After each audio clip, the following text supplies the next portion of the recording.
Look at the picture. See the skull. Visible Frankenstein controls. The Brain Thoughts broadcasting radio. The Frankenstein earphone radio. The latest new skull reforming to contain all Frankenstein controls. Well, hello everybody. Welcome once more to Frankenstein Control. Yes, it's the party of the century, and everyone's pooping. Ew. That's a terrible party. So we don't have a sponsor tonight, but I did hear something interesting ad related. I guess the ad campaign that does the Gerber baby is looking for a new baby. Oh, is it? And like one of my coworkers said that today, and like I honestly, and I'm not kidding, I seriously had to stop myself. And I meant this as a serious comment. I wasn't trying to make a joke. I almost said, "Oh, did the old one die?" And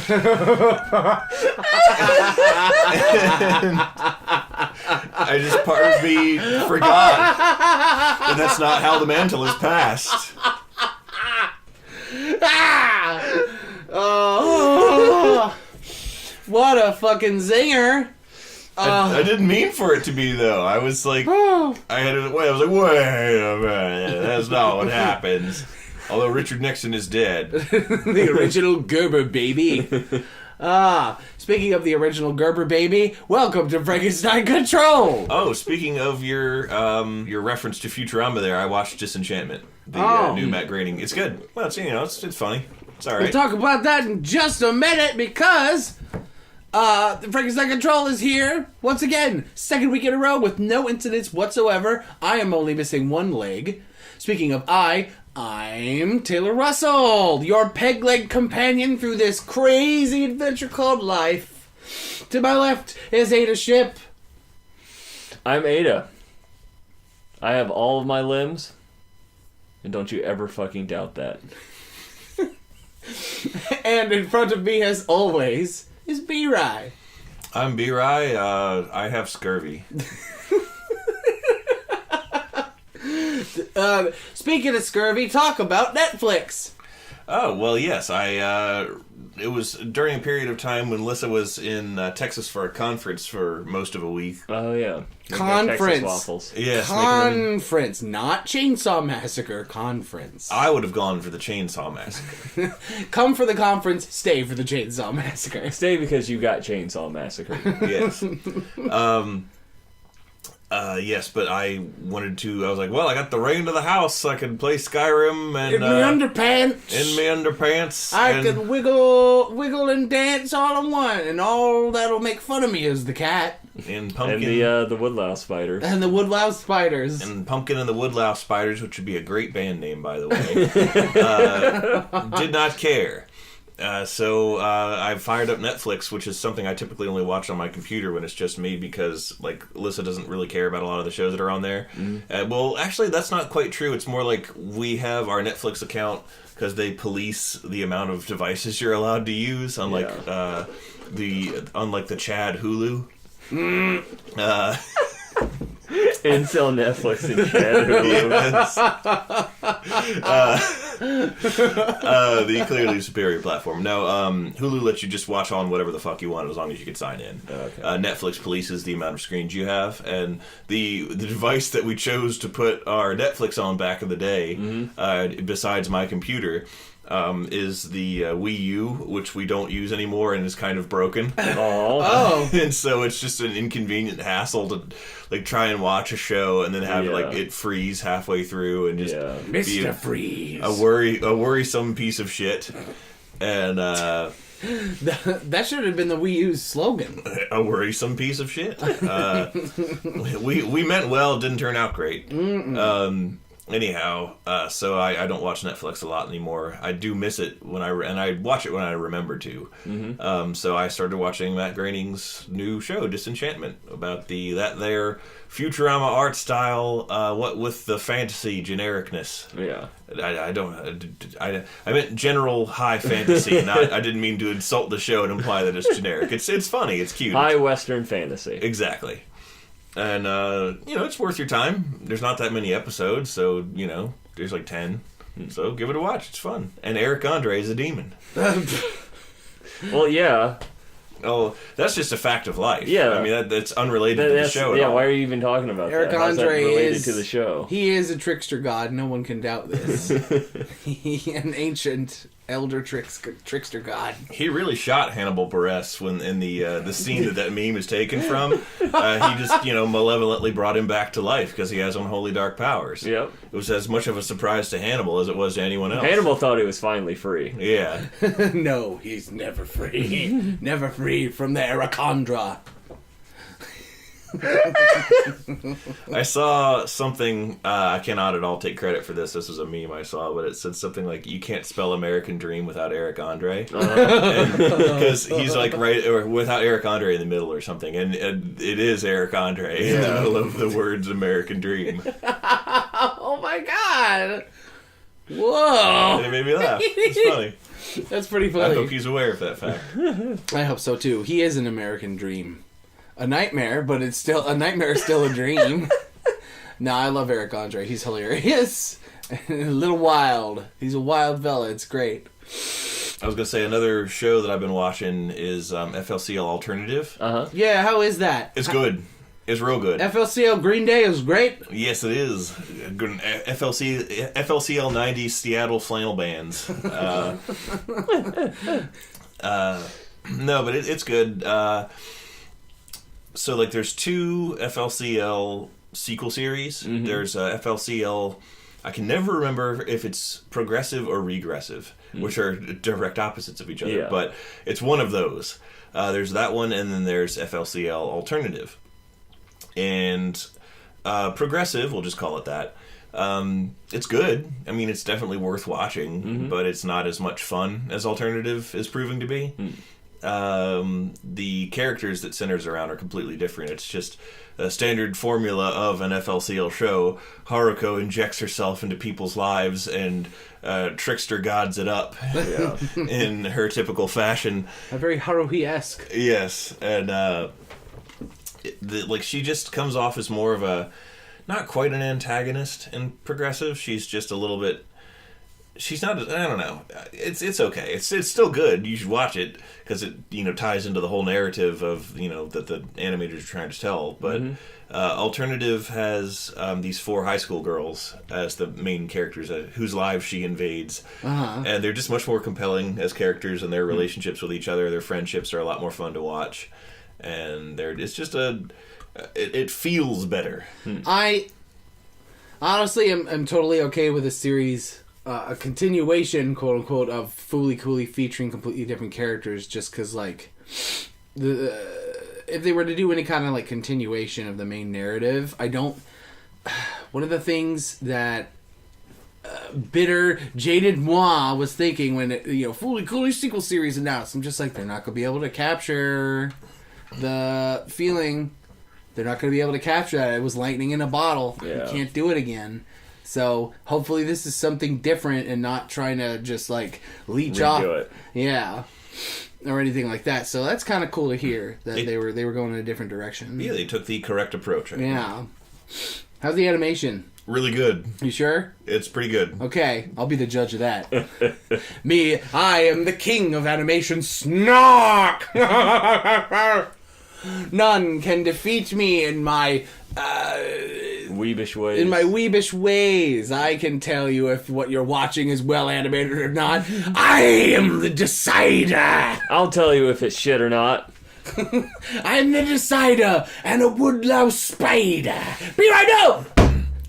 For both series, though, they kept the pillows doing the score. Yeah. Good. Awesome. Okay. It wouldn't be worth it if they didn't have the pillows. 'Cause that's like half the appeal of that show is its soundtrack. I think in just one episode to fuck with everybody, the whole soundtrack should be just Pearl Jam. It's all Cat Stevens. Cat Stevens! This fucking Haruko shows up and it's bashes a robot in the face in a high impact action scene and just and if you want to be you, I'll be you. And if you want to be me, be me. I'm Yusuf Islam now. He is Yusuf Islam. More like Yusuf is Slam! That Madison Square Garden cage match between Yusuf Islam and Kentucky Fried Chicken mascot, Colonel Sanders. It's the battle of the century. Sign up now. Ticket pays for the seat, but you only need the edge. There's, I'm sorry, I went into a dimension. Jason Alexander has been press ganged into being Colonel Sanders because he was in the most recent commercial. Wait, was he? He's in his regular clothes, but with the beard and makeup plastered on. He's like, "Help me! Oh, okay. I don't want to be a part of this. I'm not being paid for this appearance." I'm surrounded by chicken, Jerry.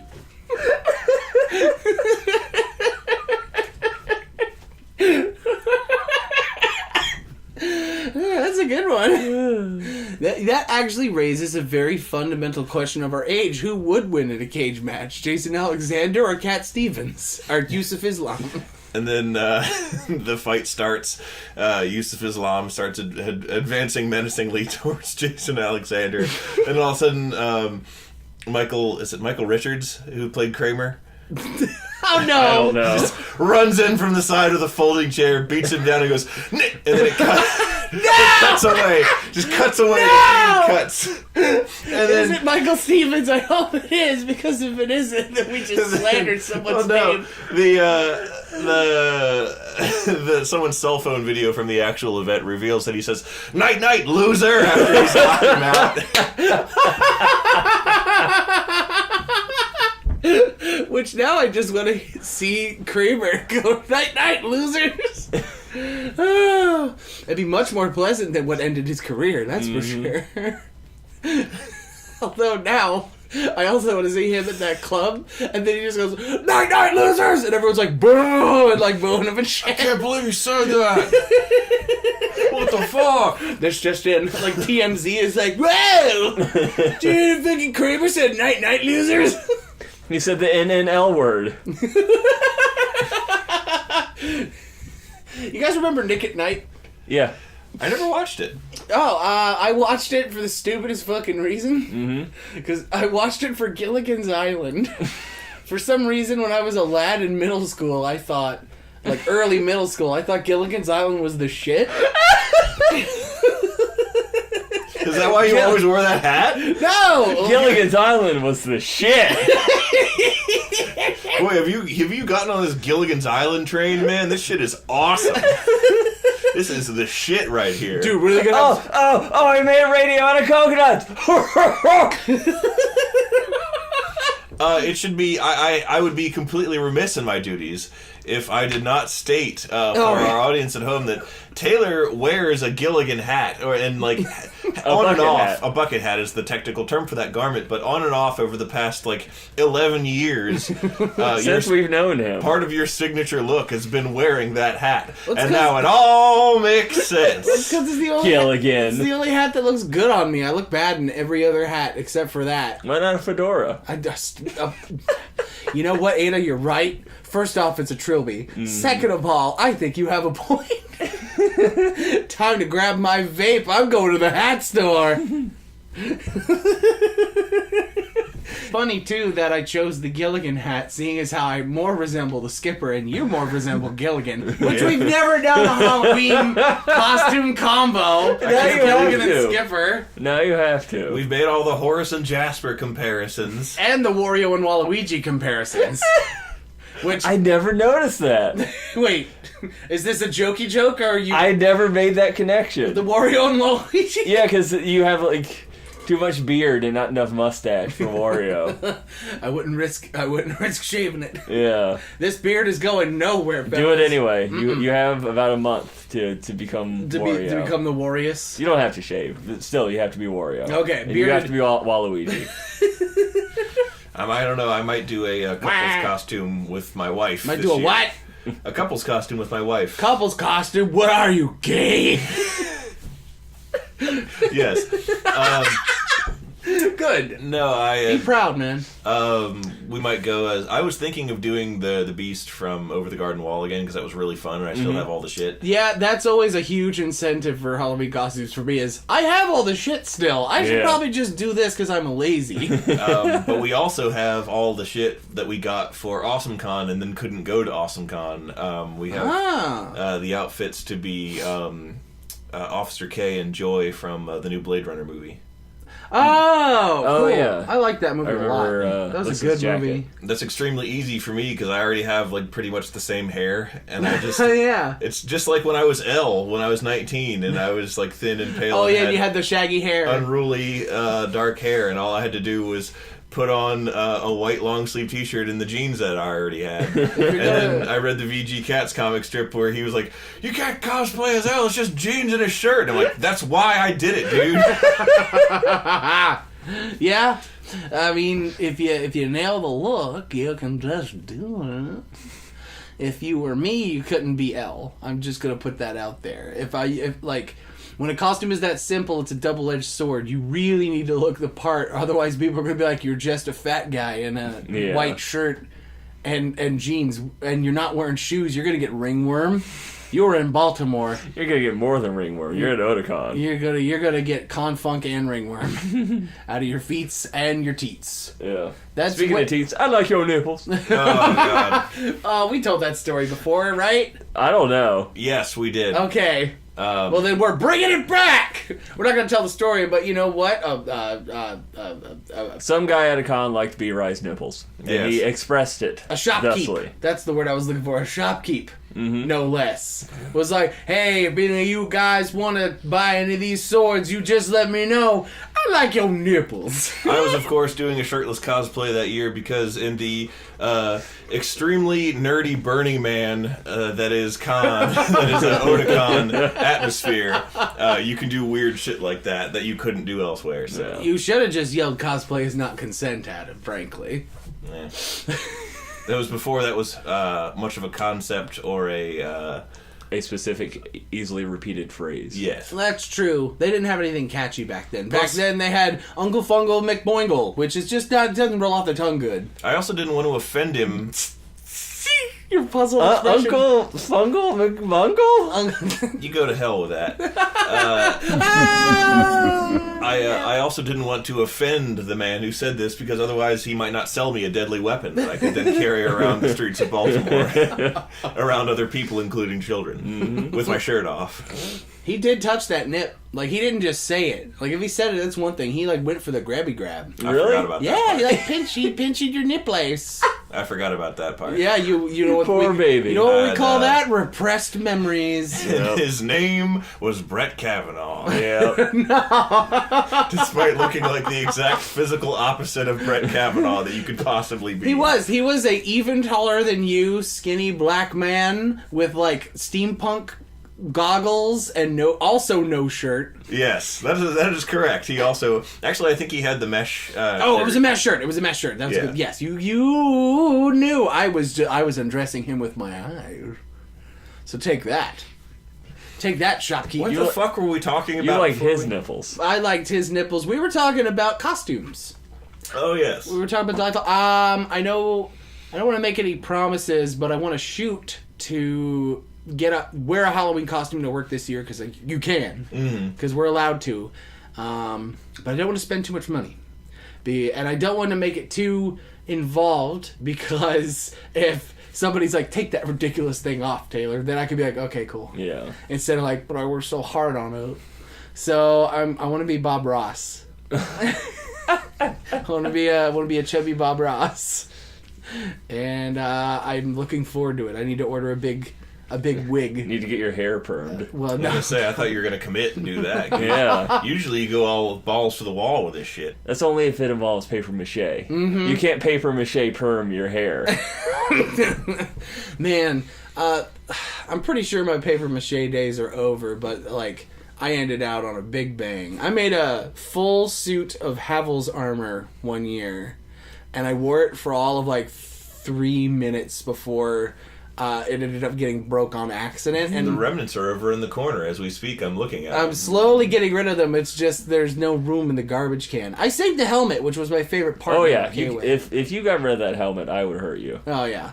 The thing of it is that like I don't feel bad about letting it go just because You got pictures and you had fun with it. it was more about making it. Yeah. Like I know I get sentimental as a big joke on this show sometimes, but not this time. Like I was just happy that I made it, and making it was really fun, and wearing it out and just for that short amount of time was a lot of fun, and that I got all I wanted out of it. And so I'm okay with just throwing it away and letting it go, releasing the creative spirit into the world. So someone else can use it. So some very artistically driven rat in a landfill Mm-hmm. can discover it, touch it, just be imbued with creative power. I was going to say, there's just a homeless guy dressed in full Havelock walking down the street.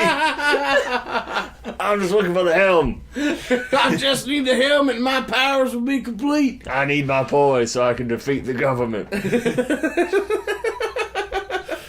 Ronald Reagan closed my mental hospital, and now I have to fat roll everywhere.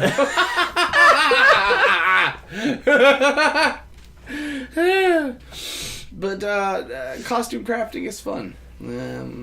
I liked it. It's just that I kind of found a new hobby in these plastic robot boys That you can't wear. that I can't wear, but I can wear out all of my friends' patience by getting all these plastic flecks everywhere and possibly giving myself cancer from all the styrene dust. Yes. Possibly. I don't know. One can only hope. If it's not the styrene dust, it's the vape smoke. I'm dead either way. Stop doing things that are bad for your health. I can't. They're fun. It's all too fun. What was it that I said about Chris Farley today? I described his career. He was professionally unhealthy. For comedy's sake. He was paid to be gross. And then died of being that way. I wanted to discuss something. A coworker of ours. I won't name names because I don't want to be mean, but at the same time, it's just too funny not to talk about, and I've put it off for too long.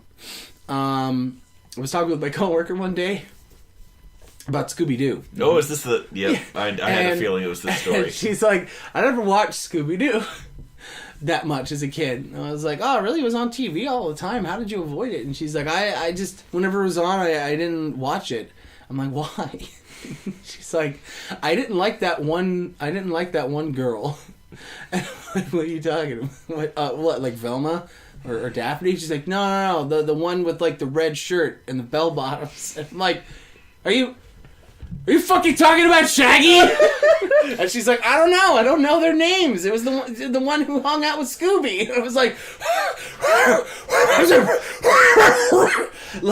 I was astounded. I was amazed. You went your entire life thinking Shaggy was a Goyle. And like, on one hand, I was like, this is the funniest shit I've ever heard. And on the other hand, I was like, I want a Scooby-Doo series where Shaggy's a girl. Sure. That's the only change. Yeah, the only change is that that Shaggy's a girl. And I'm okay with it. And not a fan service fuck around. No, like a legitimately, like, she's a tall, lanky, dorky-looking girl. Mm-hmm. That's what I want. With bad hygiene. Yeah, with bad hygiene, because Shaggy doesn't probably bathe that often. He hangs out with a fucking dog. His name is Shaggy. He hasn't had a haircut or His shaved. name is Shaggy. He go Mr. Boombastic. Give me fantastic. You know. Hey, Shaggy! You know that girl Shaggy would absolutely have white girl dreadlocks. Oh, absolutely. 100%. Oh, yeah. No, I don't want that. Shagette. I take everything back. Reek of 420 themed materials. No. Dreadlocks take a very specific kind of stoner lifestyle to lead down the path towards, and if this is ideally just nothing is changed about Shaggy other than Shaggy's gender. The voice is the same. Yeah. Well, We're going to take Casey Kasem back from the dead. That's what I was theorizing, was that this coworker, I think maybe she thought Shaggy was a girl, because there are some episodes of Scooby-Doo where Casey Kasem's voice is like kind of distorted by the audio quality or something, and his voice seems a lot higher in pitch than in other episodes. Huh. And so that's what I'm thinking, is that maybe young coworker heard this at a young impressionable age and just thought that, oh yeah, I forgot to mention, she thought Shaggy was an old woman. An old woman. Yeah, and I'm like, Shaggy's got a beard. And then coworker was like, yeah, but like, you know, some grandmas, they got like a little peach fuzz on their... Just chin whiskers. And I was like, oh my lord, this is the best day ever. I had such a fucking goof and a gap and a cartwheeled nearly to the nearest person. Like, guys, coworker thought Shaggy was a goyle. An old woman. And everyone's like, oh, that's funny. And then I asked one of the doctors. Mm-hmm. I told one of the doctors about it, and that doctor was like, oh yeah, I used to think Shaggy was a woman too. I was like, what? What kind of fucking Mandela universe are we living in right now? What's happening? This is some Berenstain Bears shit. Hashtag trans Shaggy. Like, I'm gender fluid. like, respect my pronouns, man. I like to dismantle the gender binary, man. Like, holy shit, Scoob. These turfs are getting out of control. Like, oh, Scoob, we gotta get out of here. It's a big old bundle of turfs coming after us. And then, like, the turfs are, like, just those, like, swamp monster type guys. Well, yeah, that's what they look like. Yes. On the inside. Oh, well, yeah, and the outside. What's Whoa! Trans exclusionary radical feminist. So basically, that's like, you know, that obnoxious stereo of like, oh, I'm feminist, blah, blah, blah. But it's like that, and also they refuse to recognize trans women or trans men even as their actual gender. Radical feminist provides an interesting segue into another Scooby-Doo themed thing I wanted to talk about. Like, it's a radical feminist, man! How Venture Brothers as a series just has impressed me just over and over for the entirety of its run. Mm-hmm. And I feel guilty for having forgotten to watch some of the currently airing season. But they had a series, there's a season where they had an episode where there's a very heavily, like, Scooby Gang reference. Bunch of Yours is the sword of Michael. And all of them, the entire Scooby Gang, were based off of murders and serial killers. Yeah. And that show takes... It does my favorite comedy, which is taking something that's ridiculous and then filling it with as many realistic details to make it plausible or accurate or historically correct. Uh-huh. And they're like... The Fred character was named Ted, and he was very obviously a reference to Ted Bundy. Yeah. Oh, no. Looked like him, too. The Shaggy was, like, very obviously a reference to David Berkowitz, the son of Sam Killer. Oh, okay. Because, like, one of the thing of... David Berkowitz was not a well man. And one of the things... I don't think any of these people were well, but... one of the things that he said in, the wake of his murders was that his neighbor's dog... told him to do what he did, and so that's why they had the Shaggy character who spends all his time talking to a talking dog. Yeah. Only like no one else could hear the dog as like English, and that's why it told him to do all kinds of creepy shit. He's like, you gotta tell me you can hear him, man. He's like, says the thing of yours is the sword of Michael. And, like, creepy shit like that. The hair must be punished. Yeah. And then, I forget who Daphne was supposed to be. Maybe Eileen Wuornos? I'm not sure. Although she didn't really look like her. Luther Vandross. No, but... The Daphne character seemed more like a victim. Yeah, I think she seemed more like a victim. Yeah. The Velma character was supposed to be Valerie Solanas, who was the radical feminist who shot Andy Warhol. Mm. Oh!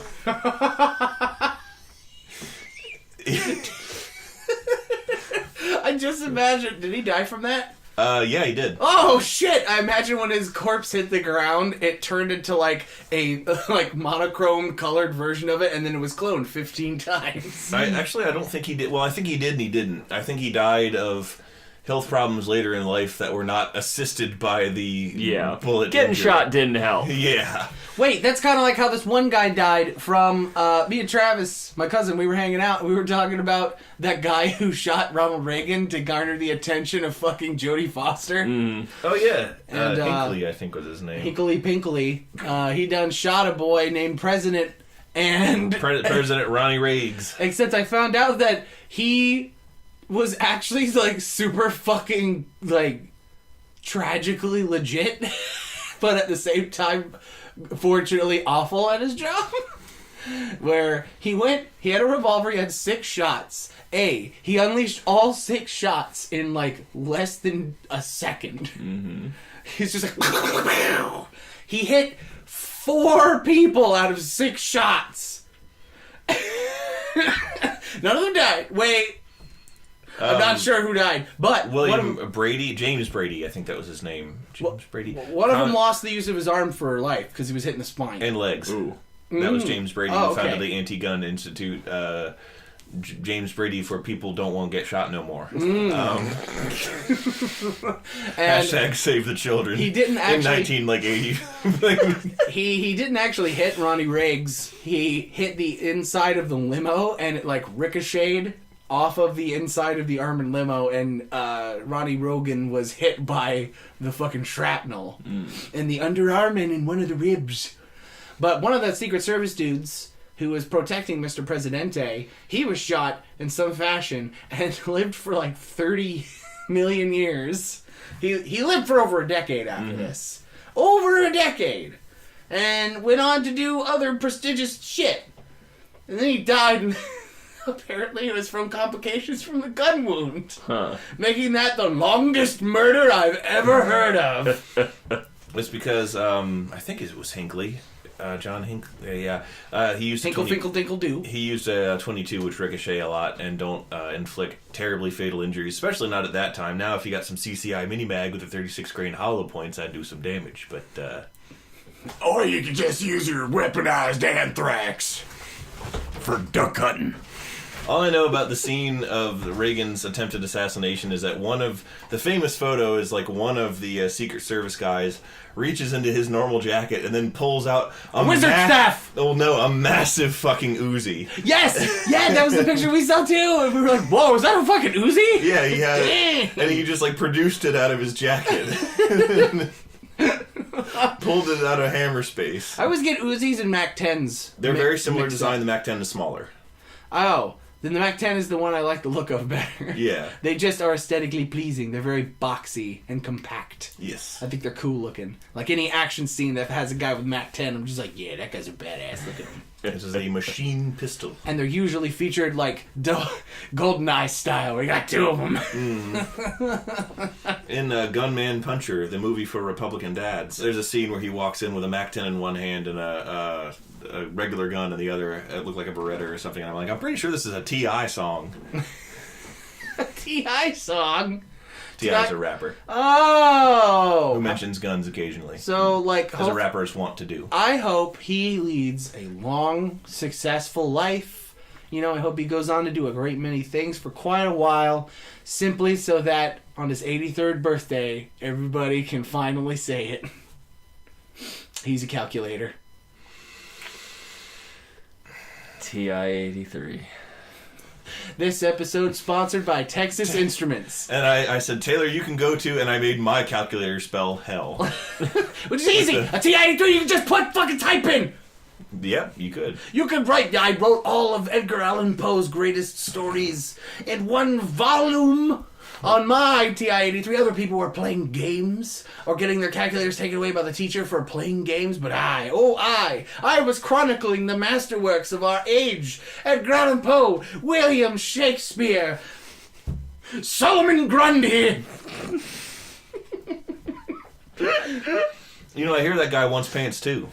You know, that's actually a very good point. None of us are wearing pants. We should probably go out and get some. Ada, actually, there was a gag. Don't take you. I hate this.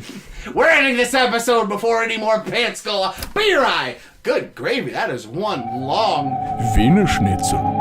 Now even you know I am a menace. I hand you the secrets to save the entire human race and the entire universe.